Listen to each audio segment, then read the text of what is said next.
반갑습니다.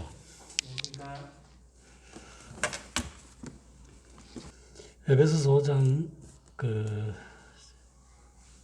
18절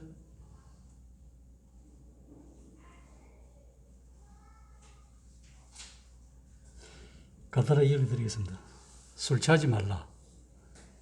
이는 방탕한 것이니 오직 성령으로 충만함을 받으라. 주님께서 사도 바울을 통해서 우리에게 이렇게 말씀해 주고 있습니다. 그러니까 술 취하는 것과 성령 충만한 것이 대등하다는 거죠. 너무나 대등하기 때문에 하나님께서 사도 바울을 통해서 성령의 충만함을 받으라. 이렇게 하지 않으면 이것도 죄다. 그런 말씀으로 우리에게 말씀해 주고 있습니다. 우리가 잘 아시다시피 사도행전을 보면은 성전 미문에 앉은 38전 대명자입니까? 베드로와 요한이 올라가면서 이제 구걸하는 자에게 이야기를 합니다. 그래 무엇을 하기 전에 구걸할 때 그이 주는데 은과 금은 내게 없어도 내게 있는 것을 네게 주노니 나사렛 예수 그리스도의 이름으로 일어나 걸어라 했을 때 걷습니다. 이것이 어느 사람의 말로 되는 것이 아니라 하나님의 능력이죠. 그 성령의 은혜라는 거죠. 예수님을 따라다니실 때는 12제자가 성령의 능력이 없었어요. 물론 귀신도 쫓아내고 어느 정도 있겠지만은 3년 동안 따라다녔을 때 극히 참 주님의 불신하는 자가 있고 믿지 않는 자도 있고 오만 방자한 자도 있고 제자 중에 참 많습니다. 그러나 주님이 오순절 이후에 성천하고 이후부터 사도행전 우리가 1장 8절에 잘 아시는 말씀같이 성령을 받기 전까지는 별로 제자들이 큰 능력을 발휘하지 못했습니다. 힘을 못 쓰고. 이 사도행전의 이제 역사서를 쭉 보면은 참 성령의 능력이 얼마나 권세 있는지, 능력이 있는지를 알 수 있는 것이 우리가 잘 아시다시피 사도행전 11장 26절인가 보면은 안디옥 교회에서 사도 바울과 바나바가 한 1년 동안 큰 무리를 가르칩니다. 그때서야 비로소 그리스도인이라는 칭호를 받습니다. 그 이전에는 그리스도인이라는 말을 못 들어요, 제자들이. 많은 사람을 이래 하고 있지만 참 이 그리스도인이라는 이 말을 듣는 것 자체가 우리는 하나 참 그냥 그리스도인 이렇게 하지만은 이것은 그리스도인이라는 말 자체가 기름 부은 자란 뜻이거든요. 그러니까 성령으로 충만하지 않고는 할 수 없다는 거죠. 우리가 알든 모르든 예수 그리스도를 영접하면은 어떻습니까? 우리 마음에 우리 속에 예수 그리스도 주님이 내주하시죠. 성령님이. 주님을 모시는 것이 성령님이 모시는 거죠. 그러면 이 믿음이 작든 크든 어쨌든 태어나는 것은 기정사실입니다. 새로. 우리가 육신으로 태어나는 부모로부터 내가 태어나고 싶어서 태어나는 것도 아니잖아요. 성령으로 태어나는 것도 그렇다는 것도 성경에서 가르쳐주고 있습니다. 겨자씨만은 태어나면은 겨자씨보다 더 작은 믿음이 있을 수 있어요. 그건 모르잖아요. 자기가 태어났는지 안 태어났는지. 조금 자라야 엄마 아빠라고 부를 수 있는. 그래서 요한복음 3장에 보면은 니고데모가 성경학자잖아요. 공회원이고 유명한 사람이죠. 그래도 학문이 있는 사람이잖아요. 예수님이 12제자보다 낫잖아요.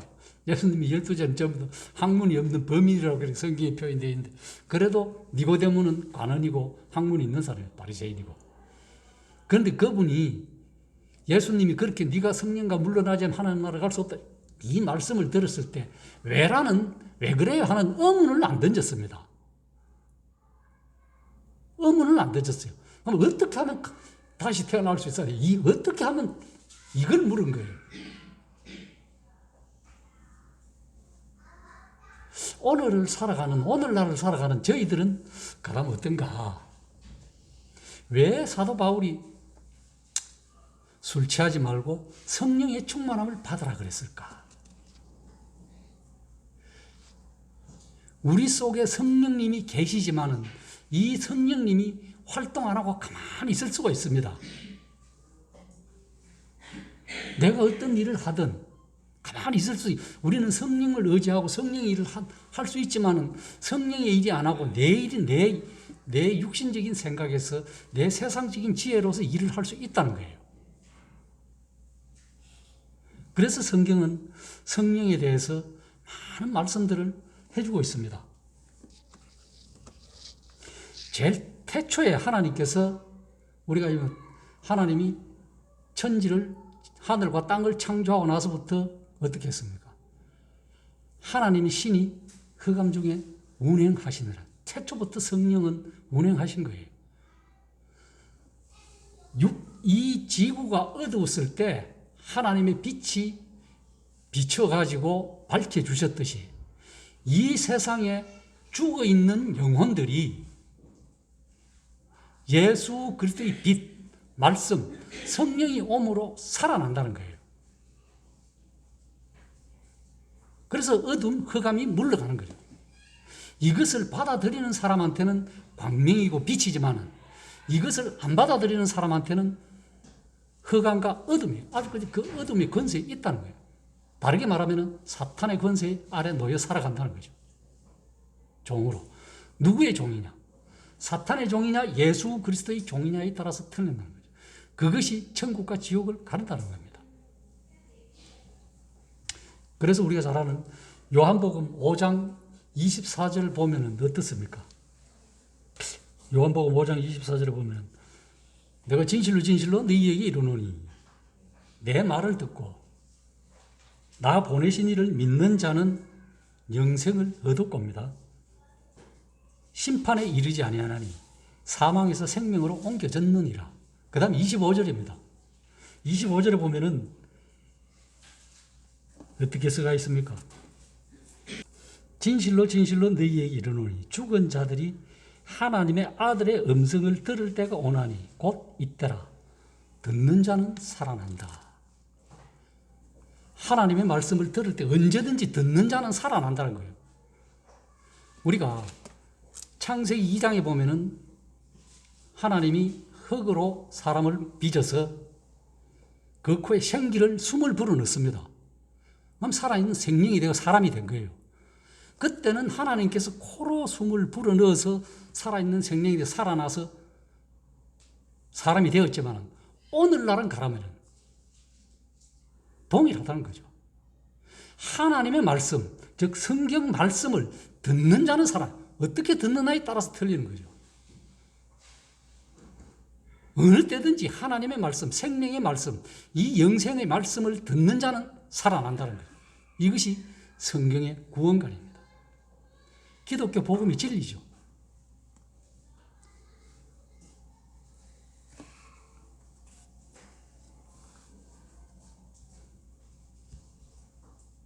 여기 보시면은 우리가 참 우리 그리스도인으로서 하나님에 대해서 합당한 삶을, 정말로 합당한 삶을 산다면은 세상 사람들로부터 어떤 취급을 받겠습니까? 좋은 취급은 못 받습니다. 열성적인 신자, 다른 말로 하면은 거기에 미친 자, 사도 바울같이 광신자는 아닙니다만, 뭐 극단적으로는 그렇게도 표현할 수 있겠습니다만, 오직 열성적인 자. 그러면 그의 하나님 앞에 걸맞지 못하게 살면 세상 사람들로부터 뭐는 핑계를 받겠습니까? 어떤 지적을? 위선자라는 지적을 받겠습니다.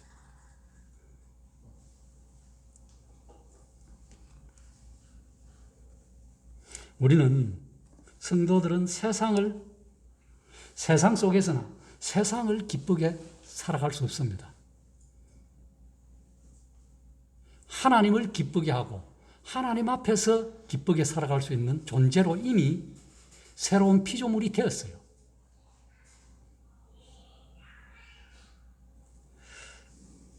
그래서 우리는 성령으로 충만하지 않고는 그 어떤 것도 할 수 없다.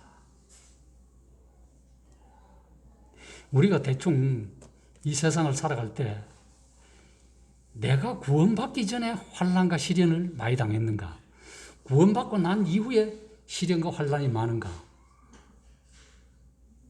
그거 한번 생각해 본 적이 있습니까? 구원받기 전에는 시련과 환난도 모르죠. 그냥 평탄하게 살아옵니다. 누가 시험이나 환난이나 예수 믿는다고 할 사람 아무도 없어요. 그런데 딱 예수 믿고 나면 여러 가지 환난이나 시련이 옵니다. 왜? 마귀가 자기 종을 남의 종한테 뺏기는 걸 좋아할 사람 아무도 없어요. 당연한 거예요. 그런데 그걸 이기는 자만이 하나님 앞에 승리하는 삶을 사는 겁니다. 무시하는 거죠. 이제는 내가 세상의 사람이 아니다. 이제는 하나님의 사람이다.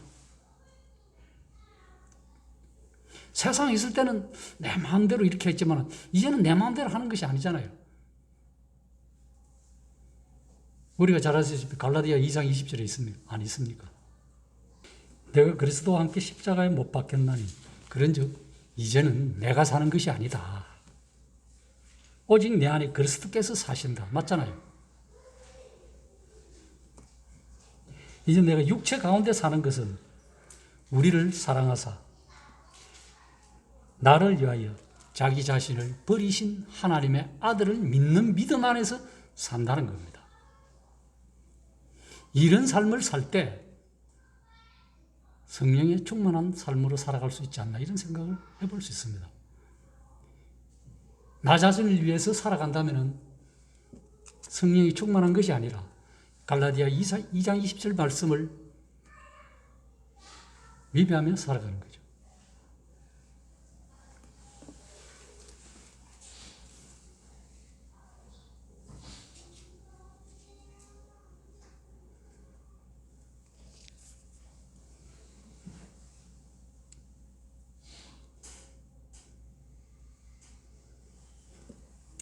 그래서 술 취하지 말라.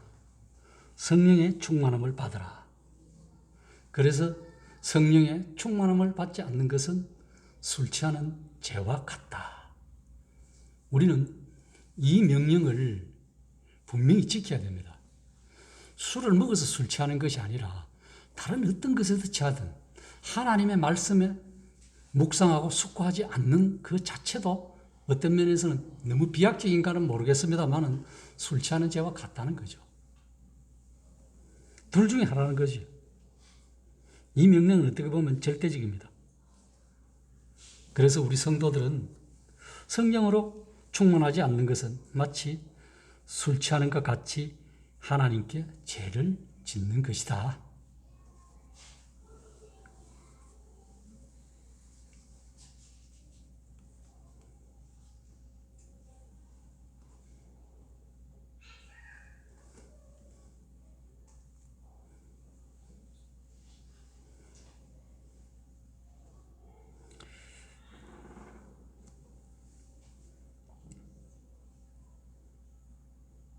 그런데 성령을 우리는 참 많은 표현을 합니다. 상징적으로. 성령을 말씀으로도 비유하고, 물로도 비유하고, 그 다음에는 상징적으로는 기름,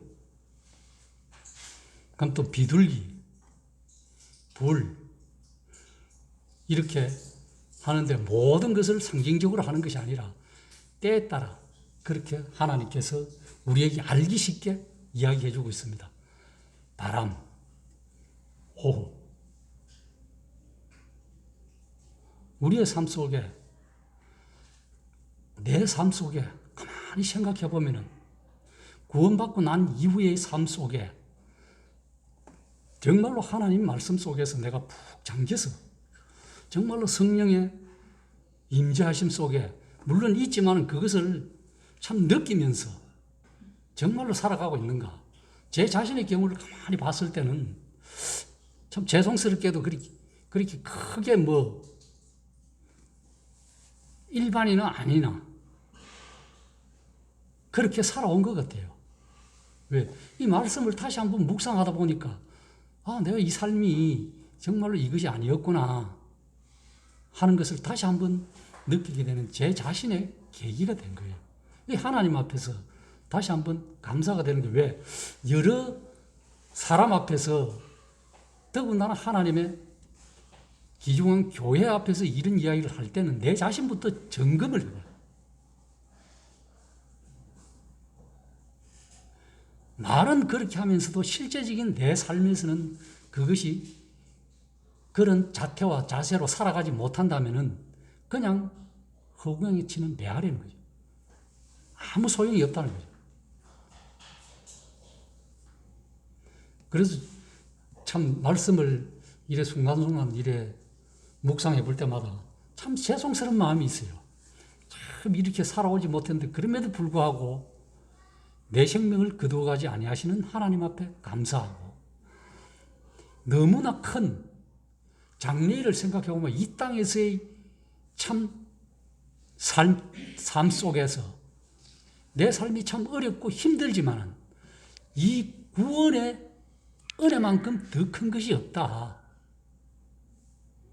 내 인생, 우리의 인생이 성경에도 나와 있지만 지금은 길어야 이제는 막 100세 시대 그럽니다만 이 짧은 100년 세월 동안 100년 산다 그래도 건강하게 활동하며 희노애락을 느끼며 살아가는 세월은 잠자는 거 빼고 나면 몇십 년이겠네 이 말이에요. 이 세상에서. 그것보다도 이 세상의 아름다움도 물론 있지만 그것보다 더 좋은 저 하늘나라의 소망이 그것도 잠깐이 아니라 영원히 된다는 것을 생각해 보면은 어찌 우리가 하나님 앞에 감사 안 드리고 찬양을 날마다 찬양을 안 드릴 수 있겠느냐. 성경에 많이 나와 있잖아요. 우리의 삶 속에 구약에서는 율법의 행위에 따라 참 많은 짐승으로 하나님 앞에 감사와 제사를 드렸지만 지금 우리는 어떻습니까? 무엇으로 감사와 제사를 하나님 앞에 올려드려서 기쁘게 할 수 있습니까? 없잖아요. 뭘 해드립니까? 입술의 열매예요.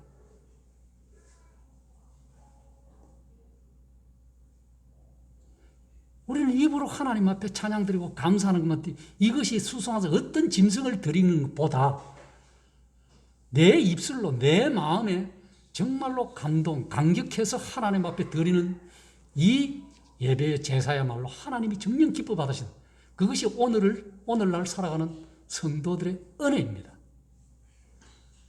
구약 아래 살았더라면 순간순간 구약의 제사장이 되어서 무조건 짐승 잡으면 비둘기 잡든 어떤 새를 잡든 밀가루 반죽을 드리든 어쨌든 열심히 해야 돼요.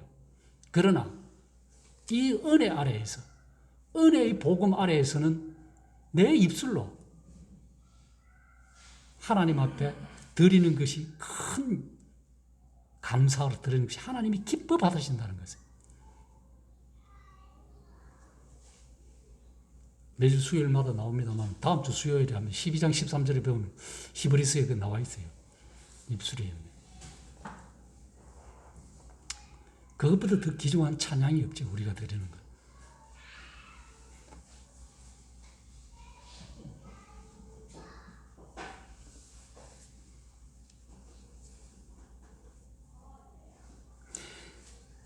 또 우리가 이래 보면은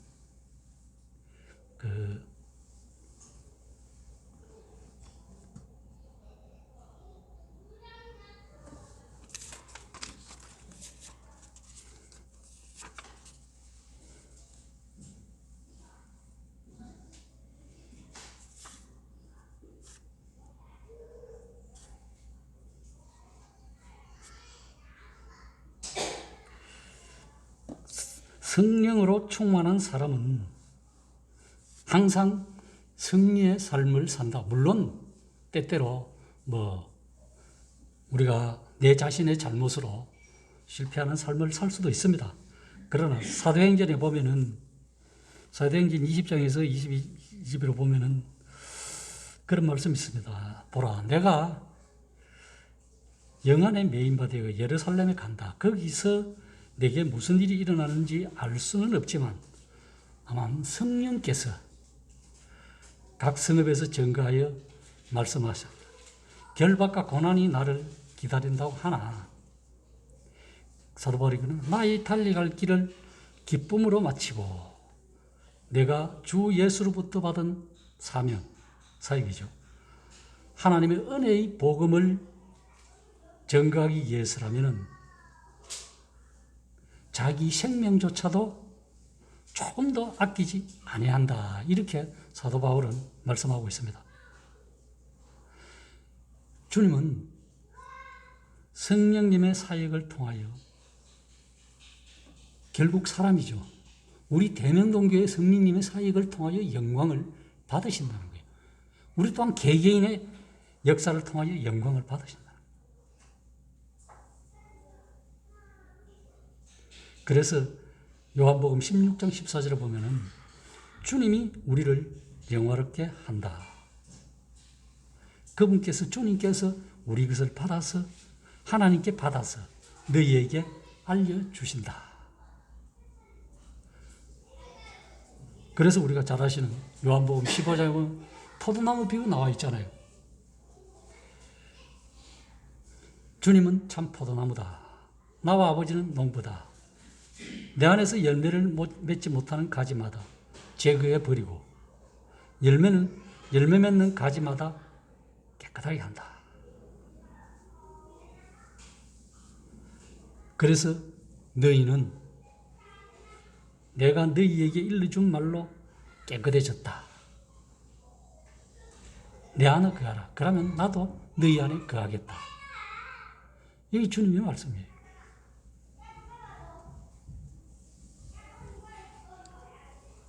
그래서 우리가 주님을 떠나서는 우리가 아무것도 할 수 없다. 성경은 말씀해 주고 있습니다.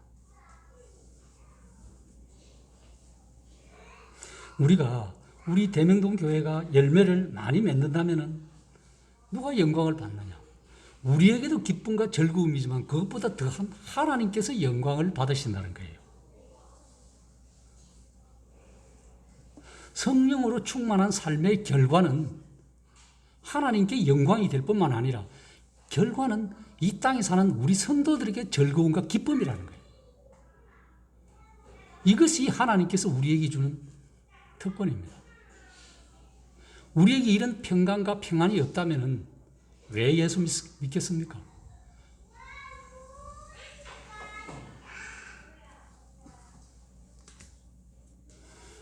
우리가 하나님의 말씀을 사랑한다.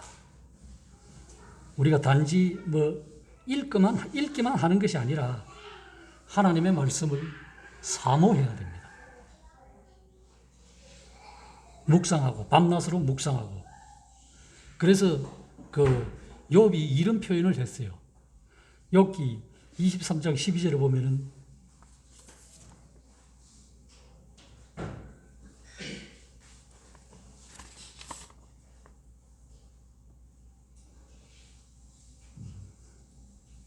어떤 표현을 했냐면은 이런 표현을 했습니다.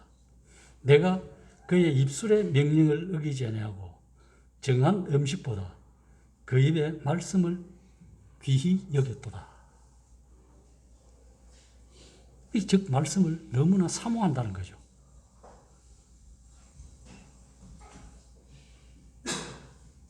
욥기 34장 3절에는 입이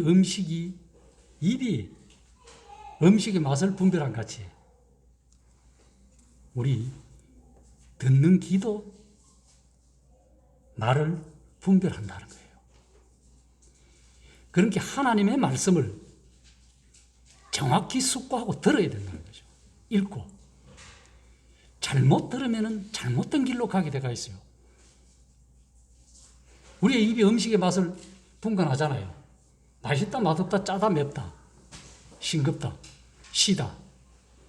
그러면 우리의 듣는 귀가 하나님의 말씀을 분별한다는 거예요.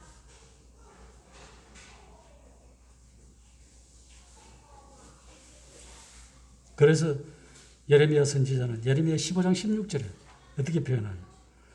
만군의 하나님 여호와여, 나는 주의 이름으로 일컬음 받는 자다. 내가 주의 말씀을 얻어먹었사오니 주의 말씀은 내게 기쁨과 내 마음에 즐거움이다. 왜? 하나님의 말씀이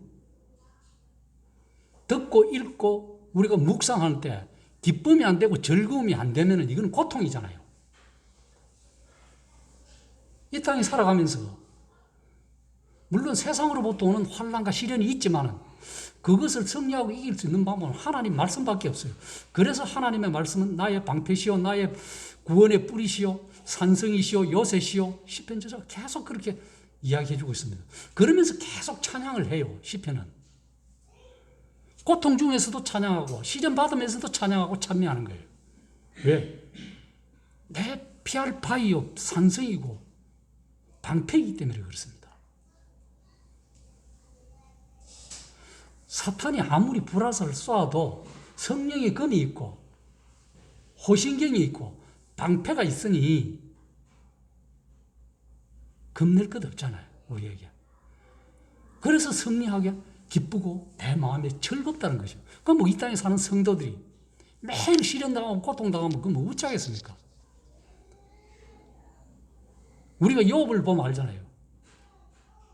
욥이 욕하면 동방의 의인이지만은 사탄이 하나님께서 울타리를 보호하고 있으니 그렇지 울타리 그다 보이소 그나마 욥이 저주하고 안 죽게. 그런데 어떻습니까?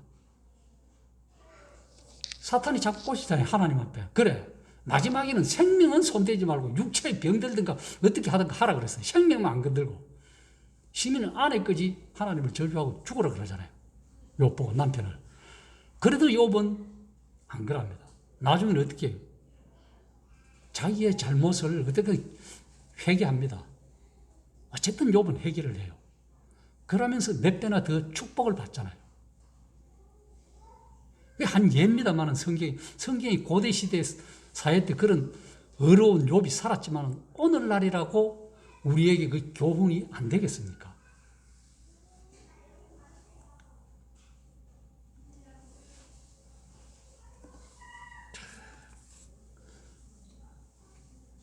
그렇죠. 우리는 주의 이름으로 일컬음을 받는 자. 사도행전 4장 12절에 보면 2천하 인간 중에서 구원 얻을 만한 이름을 우리에게 주신 이가 없어요. 안 그렇습니까? 그 이름이 예수 그리스도잖아요.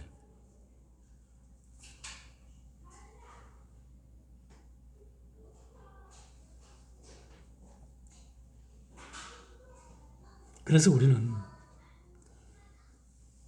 잠언 2장 1절 5절에서 보면 은을 구하는 것 같이 무엇을 구하며 그것을 구하며 감추어진 보배를 찾는 것 같이 그것을 찾으면 여호와 경외하기를 깨달으며 하나님을 알게 된다. 왜 성경에는 하나님을 알게 되고 성숙하라, 자라가라 이야기하겠습니까? 사람은 연약하다는 거죠. 연약한 그릇 같은 거. 그래서 하나님께서는 성경 말씀을 통해서 성경을 통해서 알아가고 자라가고 계속 알아가라는 거예요.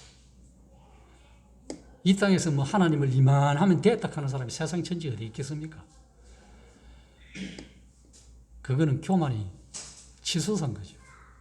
안 그러면 이단이든지 둘 중에 하나입니다.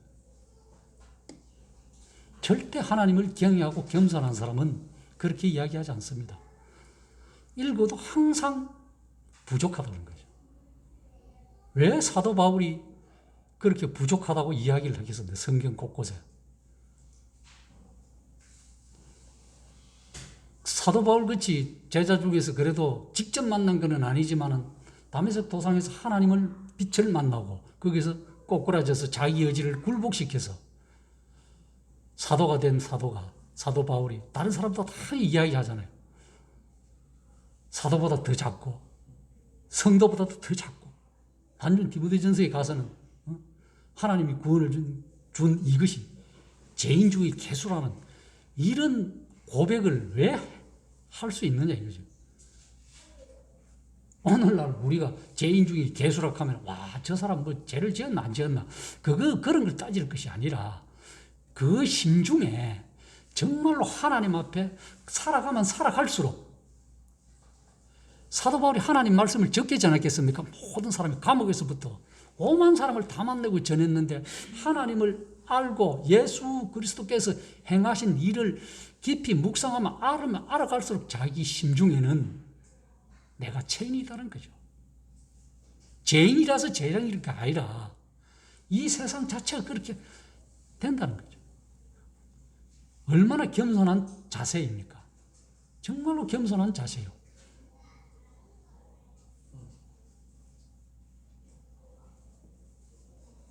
우리가 또 모세도 그렇잖아요. 히브리서 11장에 나옵니다만 모세가 어떤 사람입니까? 모세도 훌륭한 인품을 가졌잖아요. 예수 그리스도의 모형으로서, 그림자로서. 애굽의 모든 보화, 왕자, 왕이 될 수 있는 서열 몇 번째 사람임에도 불구하고 하나님 백성과 동거하기를 하찮게 여기는 이 마음, 오늘 우리가 저것 때문에 그거 쉽지 않아요. 정말로 쉽지 않습니다. 당장 현실 앞에 그 참 쉽지 않은, 아무리 그때 뭐 사정과 환경이 뭐 그렇게 돼서 그렇게 됐겠지 이래 생각하겠지만은 그거는 성경을 정말로 무식하고 무지해서 그런 말을 하는 거죠. 정말로 성경을 알면은 그때 환경이 아무리 열악하고 좋았던 어쨌든 간에 자기 백성과 함께 고난받는 것을 즐거워하는 그 욥의 인생 행로를 보면은 우리가 교훈받는 것이 있습니다. 이 세상에 있는 아무리 금은 보화가 나에게 좋다 한들 장래 소망을 생각하고 하늘에 있는 그 천상을 바라볼 때는 이것을 하찮게 여기라는 거예요. 그렇게 살아가라는 겁니다. 성도들에게. 오늘날을 살아가는 성도들에게. 그거 안 그러고 그런 것이 없다면은 왜 우리가 이 성경 말씀이 그런 것이 아니라면은 그렇게 살아갈 이유가 없어요.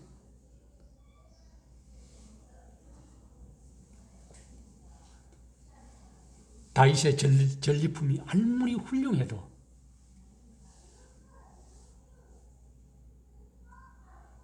여호수아 기브온 전투에서 해를 잠깐 머물게 했을지라도 히스기야가 병들어 죽게 되었을 때 기도하고 그 수완을 15년 연장해주고 그 정표로서 뭘 주시겠다. 이사야 선지자 해를 앞으로 전진할까 뒤로 물러갈까. 앞으로 전진하는 것은 동쪽에서 서쪽으로 가는 것은 쉽겠지요.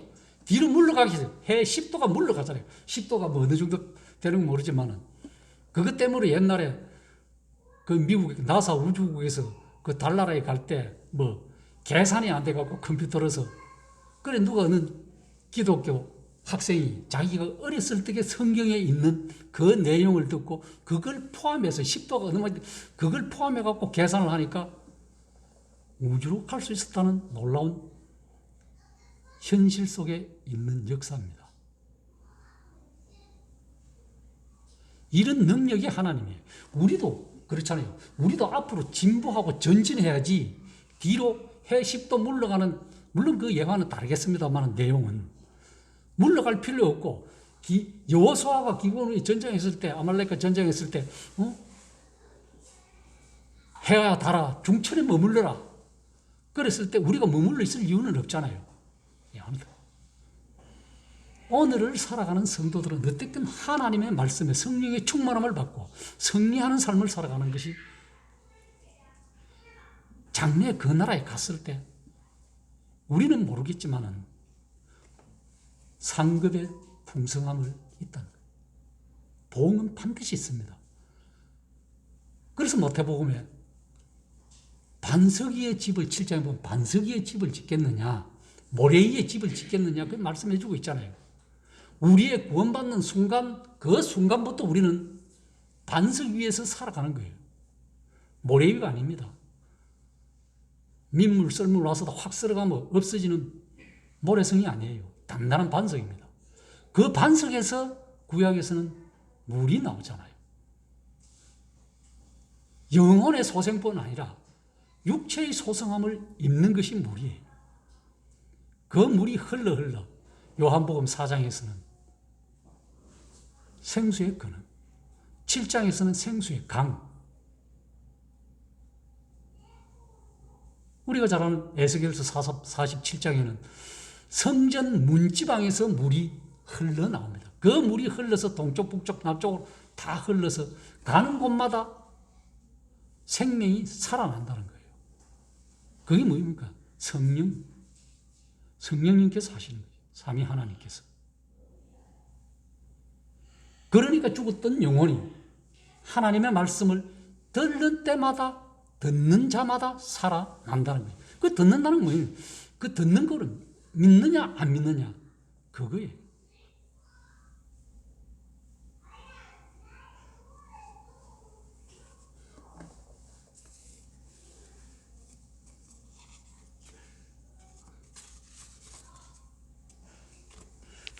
성령의 은혜로서 살아가는 참 하나님 앞에 감사가 됩니다.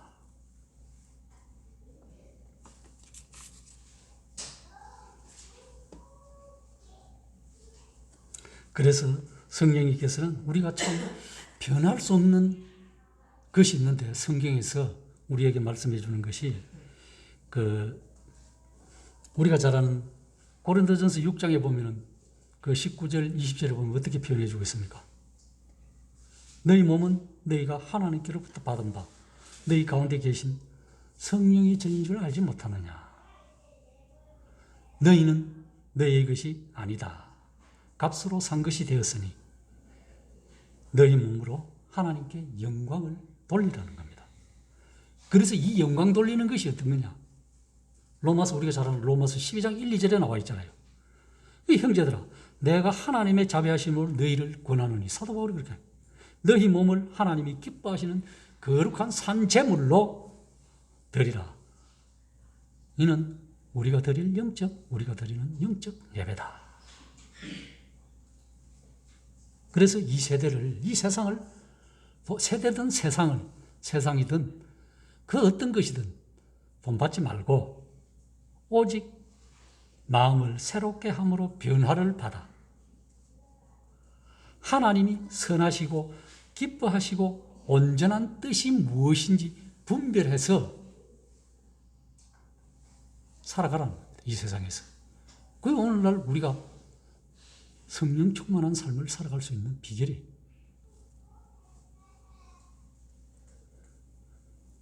왜?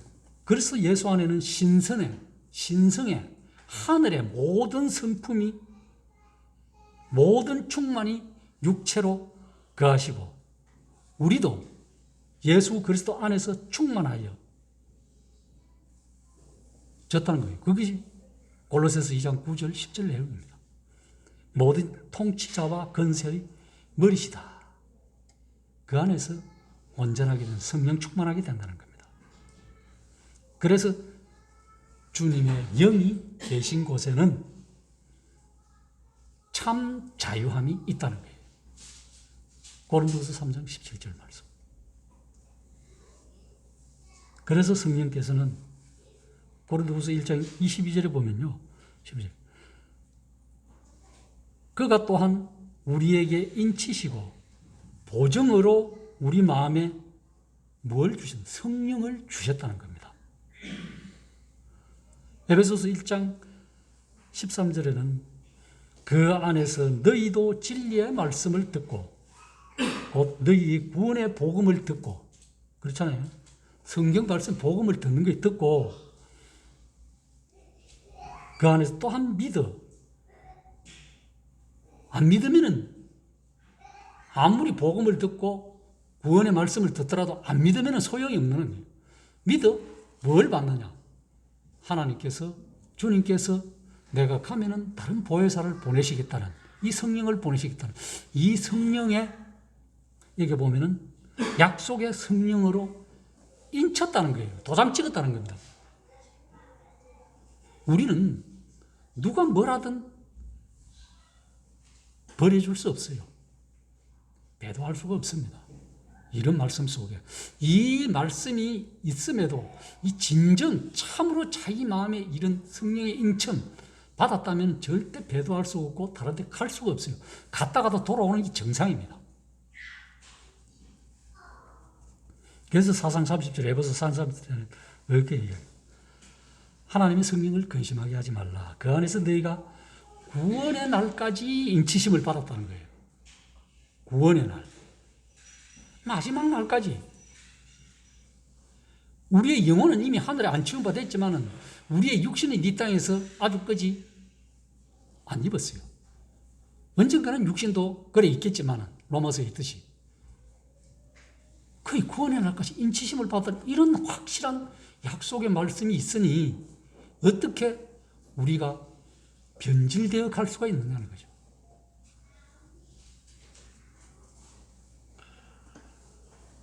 참 하나님 앞에 감사드립니다.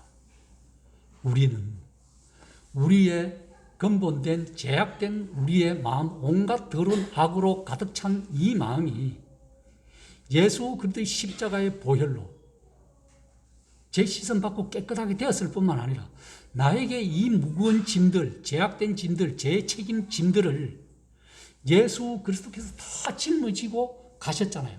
그럼 우리에게 뭐가 있습니까? 텅 비었잖아요. 이 텅 비어 있는 삶에 예수 그리스도의 은혜, 성령 충만으로 채워서 하나님을 기쁘시게 할 뿐만 아니라 우리의 삶 속에서 즐거운 마음으로 살아가자는 겁니다. 이것이 하나님께서 우리에게 바라시는 바고 또한 우리가 하나님을 기쁘시게 하면서 이 세상을 살아가는 은총이라는 거예요. 자비라는 겁니다. 더러운 제약들, 죄책들을 다 예수께서, 주님께서 십자가에서 다 지고 가시고 주님의 그 어려운 삶을 우리에게 빈 공간에 다 채우셔서 어려움과 거룩함으로 살아가라고 성경은 말씀해주고 있다는 거예요. 그 삶이 그리스도인의 삶이라는 거예요. 올곧은 신앙이라는 겁니다.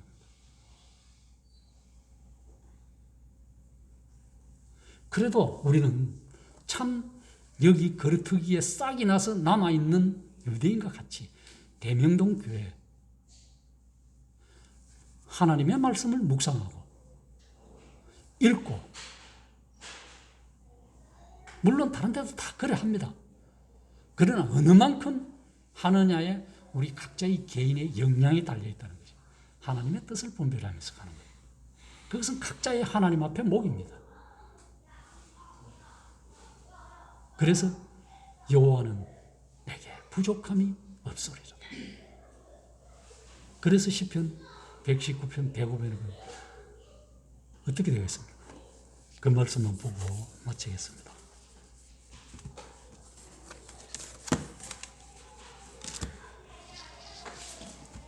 우리가 잘 아시는 말씀인데요. 내 발에 주의 말씀은 내 발에 등이요 내 길에 빛이다. 그렇잖아요. 등에 기름이 없다면 소용없잖아요.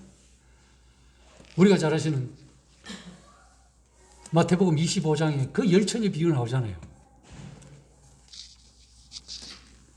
등에 기름 준비한 5처녀와 슬기로운 5처녀와 기름을 준비하지 못한 5처녀. 결과는 드러나게 되어 있습니다.